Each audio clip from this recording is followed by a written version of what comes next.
89. Bueno, ha habido un álgido debate por el tema de las pensiones de los señores militares y aquí también tuvimos complicaciones, pero bueno, el proyecto de reformas a las leyes de seguridad social de Fuerzas Armadas y de la Policía Nacional ayer obtuvo un polémico primer debate. Creo que esto va a continuar. Pero en lo que todo el mundo estamos muy contentos es de el éxito que obtuvo y el gran poder de convocatoria que se demostró en la nación venezolana y en su capital, la otrora hermosísima ciudad de Caracas. Hoy no se puede pensar que Caracas es una ciudad vivible, tan linda, tan hermosa que fue, y que Dios quiera que con su bendición vuelva a ser una de las más bellas urbes de América Latina, con ciudadanas y ciudadanos que vivan en armonía, en felicidad, dueños de una riqueza gigantesca por el lado de la producción de petróleo, el país más rico en petróleo. Miren ustedes las circunstancias por las que está atravesando. Pero qué hermoso ver a una multitud que, según las últimas cifras, fácilmente sobrepasó en 200,000 personas al millón. O sea, quiero decir, se calcula que habrían en las calles de la capital venezolana alrededor de 1,200,000 personas que no han venido de todos los confines venezolanos y que se han hecho esa promesa se han hecho, pero para después de unos 15 días, decían, ¿no? En 15 días vamos a reunir en todas las ciudades de Venezuela, absolutamente en todas las ciudades y poblaciones venezolanas, vamos a reunir a nuestro pueblo. ¿Qué es que tanto timbre aquí? No están atendiendo, por favor. Ayúdennos. A ver, la oposición venezolana abrió una nueva etapa de presión en las calles precisamente para exigir un referendo revocatorio en contra de Nicolás Maduro, fortalecida por la multitudinaria movilización de esta víspera en la que dijo haber reunido más de 1,200,000 personas, vestidos de blanco, ondeando banderas, gritando revocatorio ya. Los opositores acudieron a lo que llamaron toma de Caracas. Hay mucha hambre, desesperanza, amenazas, y queremos un cambio, decía la generalidad de los participantes. No estuvieron todos, pero estuvieron buena parte de sus habitantes. En la mayor pulseada que libraron en las calles en los últimos años, Maduro respondió a la oposición con una también masiva concentración de sus seguidores ataviados de camisetas rojas en el centro de Caracas, en lo que bautizaron como la toma de Venezuela. Hoy derrotamos un golpe de Estado. Han fracasado, una vez más, dijo el presidente socialista.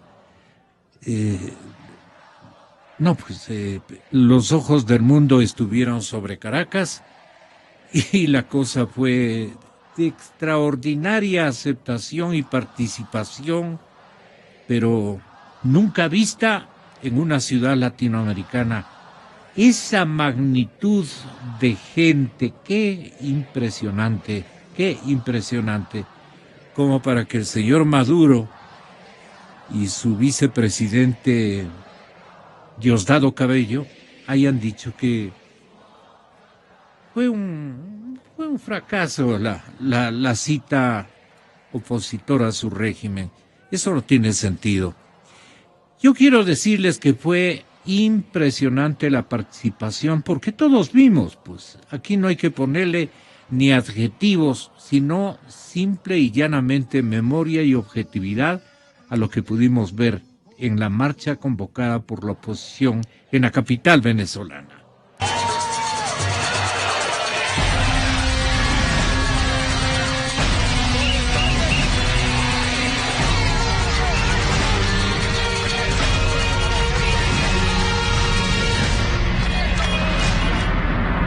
6 horas de protesta frente a la sede del Consejo Nacional Electoral. Esa será la próxima acción que adelantará la oposición para exigir el cronograma del revocatorio presidencial. El próximo miércoles 7 de septiembre iremos a las oficinas del Consejo Nacional Electoral en toda Venezuela, planteando nuestra demanda de cuáles son las condiciones para aprobar el 20%. 6 horas de protesta frente a la sede del CNE en toda Venezuela. El secretario ejecutivo de la Mesa de la Unidad también convocó una jornada de movilización en todo el país para el próximo 14 de septiembre.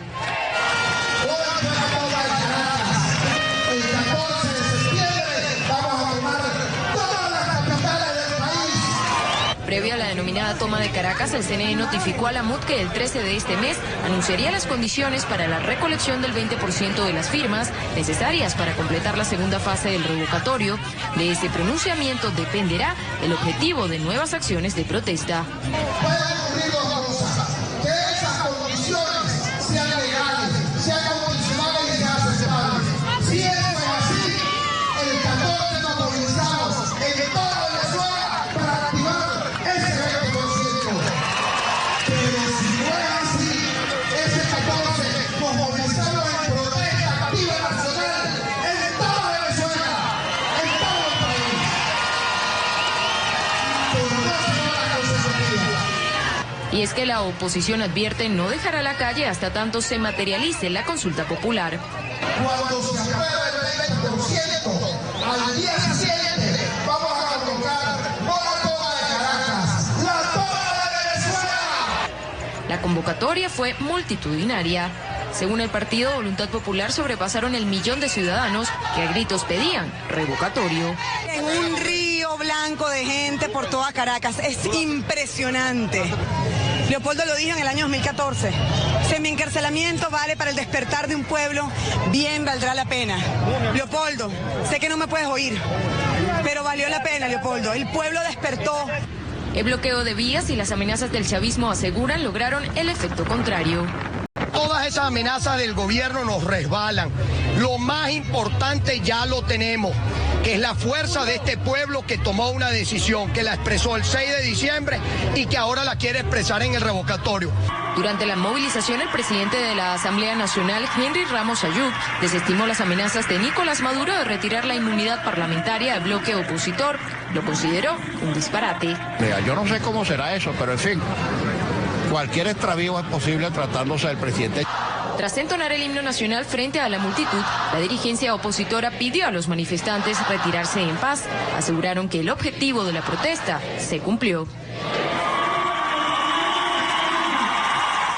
¿Y cómo le pareció al académico Farid Simons? ¿Cómo le pareció ayer esta maravillosa, gigantesca, impresionante marcha de la dignidad democrática,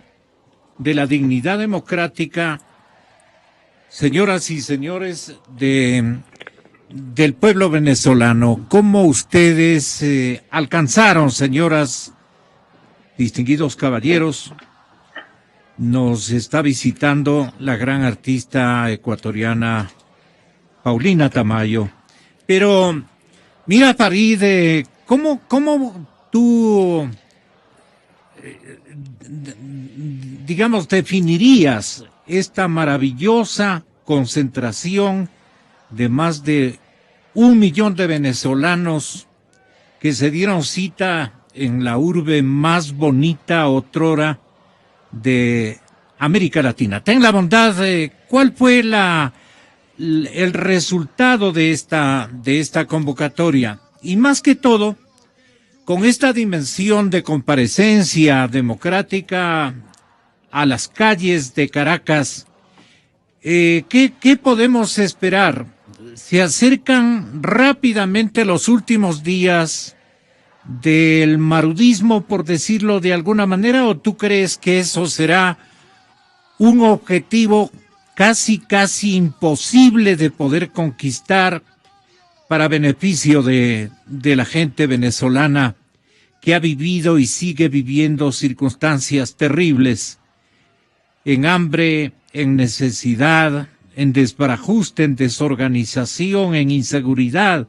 Todo lo malo se ha hecho presente en el gran pueblo venezolano residente en todas las urbes, en todas las ciudades y poblaciones de ese gran país que tanto queremos, la tierra del Libertador, en lo que le han convertido estos revolucionarios que han fracasado especialmente en la implementación de un modelo económico que ningún resultado, después de que caen los precios del petróleo, no tenían ningún valor agregado que pueda sustituir a la mantención, digamos, de Venezuela. Ten la bondad de Farid, que requerimos de tu orientación, si eres tan amable. Buenos días, Gonzalo. Buenos días a los radioescuchas. Muchas gracias la llamada telefónica. Bueno, primero hay que recordar que la marcha es parte de un proceso mucho mayor, que es el tema de forzar o obligar a que siga el cronograma para el referéndum revocatorio.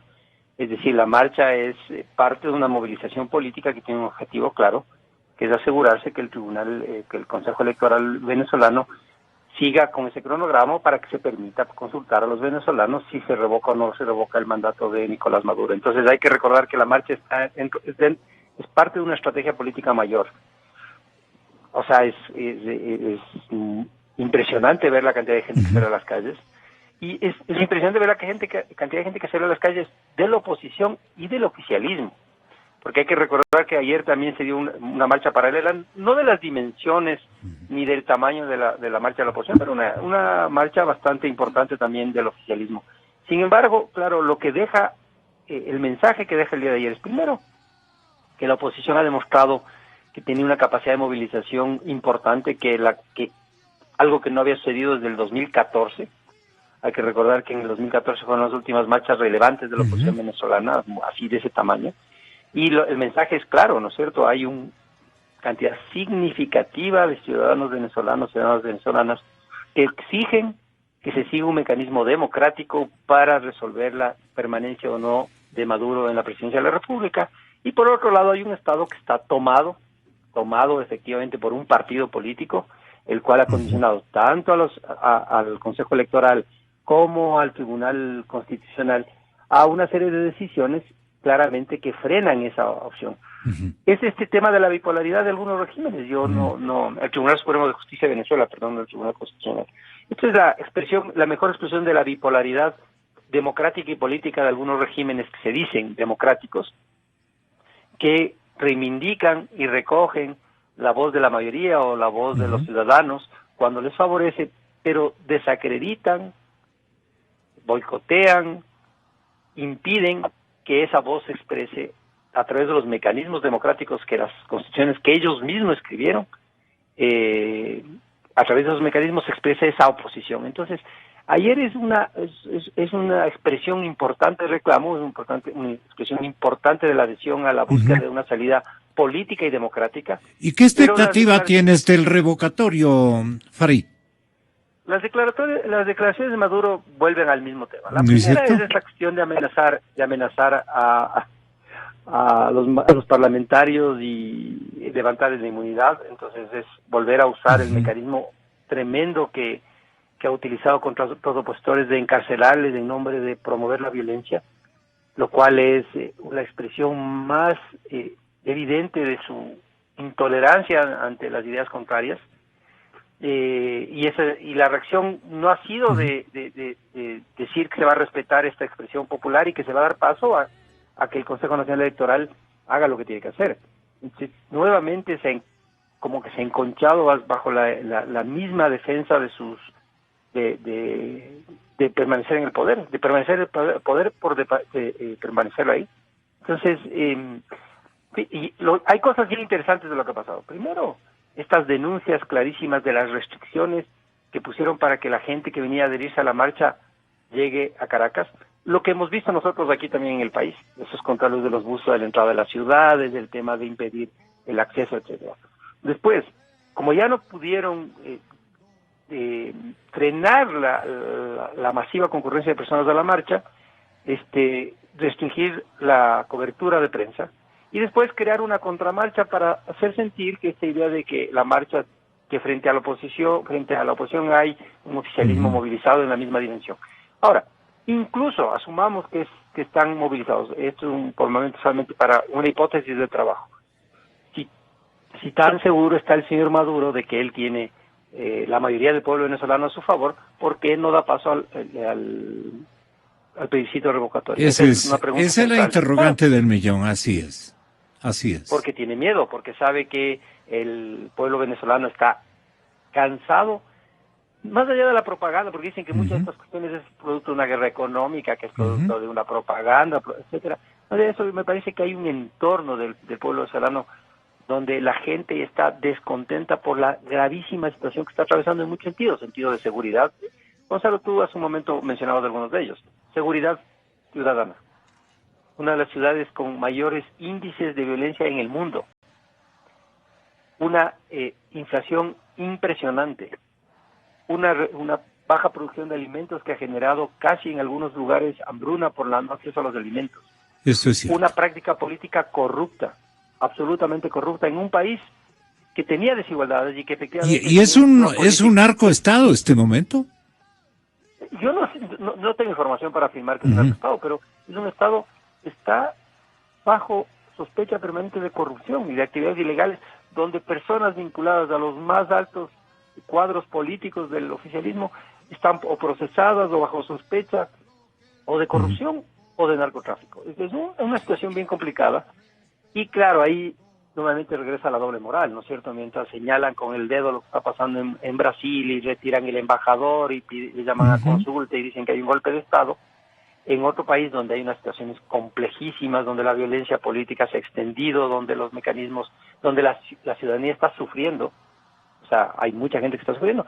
No se puede negar también que ha habido algunos avances en algunas materias, pero donde mayoritariamente la gente está descontenta, eso consideran que es un régimen democrático y que no hay nada que cuestionar.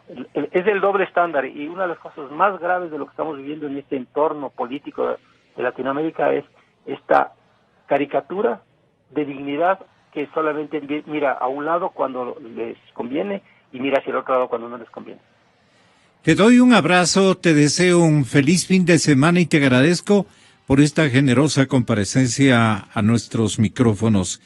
Gracias, maestro universitario. Nos estamos viendo, Farid. Muchas gracias. Muchas gracias, un gusto. 9:00